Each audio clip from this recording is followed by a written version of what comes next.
युद्ध कांड 15वां सर्ग। विभीषण बृहस्पति के समान बुद्धिमान थे।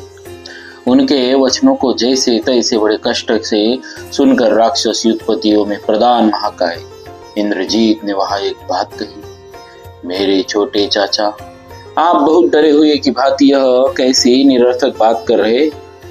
जिसने स्कूल में जन्म न लिया होगा वह पुरुष भी न तो ऐसी बात कहेगा और न ऐसा काम ही करेगा।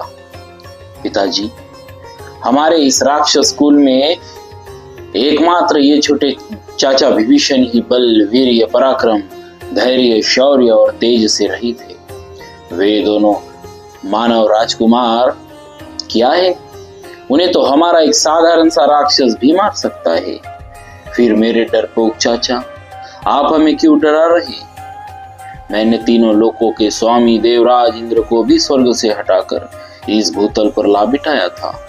उस समय सारे देवताओं ने भयभीत होकर भागकर संपूर्ण दिशाओं की शरण ली थी। मैंने हठपूर्वक ऐरावत हाथी के दोनों दांत उखाड़कर उसे स्वर्ग से पृथ्वी पर गिरा दिया था। उस समय वह जोर से चिंगाड़ रहा था। अपने इस पराक्रम द्वारा मैंने संपूर्ण देवताओं को आतंक में डाल दिया था, जो देवताओं के भी दर्प का दलन कर सकता था। बड़े बड़े दैत्य को भी शोकमग्न कर देने वाला है तथा जो उत्तम बल पराक्रम से संपन्न है, वही मुझ जैसा वीर मनुष्य जाति के दो साधारण राजकुमारों का सामना कैसे नहीं कर सकता। इंद्र तुल्य तेजस्वी पराक्रमी दुर्जयी वीर इंद्रजीत की यह बात सुनकर शस्त्रधारियों में श्रेष्ठ विभीषण ने ये महान अर्थ से युक्त वचन कहे। तात, अभी तुम बालक हो, तुम्हारी बुद्धि कच्ची है, तुम्हारे मन में कर्तव्य और अकर्तव्य का यथार्थ निश्चय नहीं हुआ है, इसीलिए तुम भी अपने ही विनाश के लिए बहुत सी निरर्थक बातें बक रहे हो।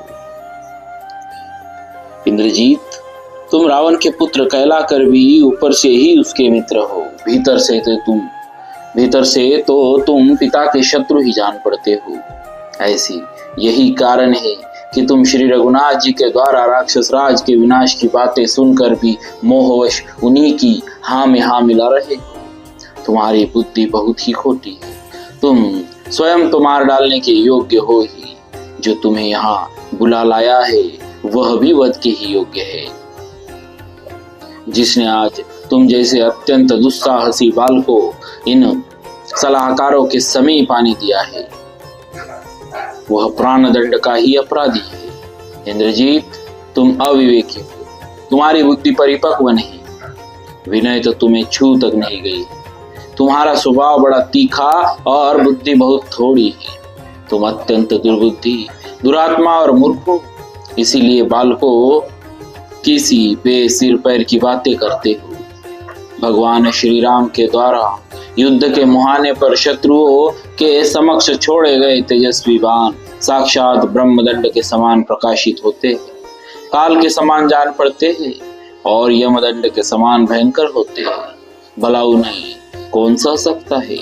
अतः राजन, हम लोग धन, रत्न, सुंदर आभूषण, दिव्य वस्त्र, विचित्र मणि और देवी सीता को श्री राम की सेवा में समर्पित करके ही शोक रहित होकर इस नगर में निवास कर सकते हैं। इस प्रकार श्री वाल्मीकि निर्मित हर्ष रामायण आदि काव्य की युद्ध कांड में 15वां सर्ग पूरा हुआ। बोलिए श्री सीताराम जी महाराज की जय।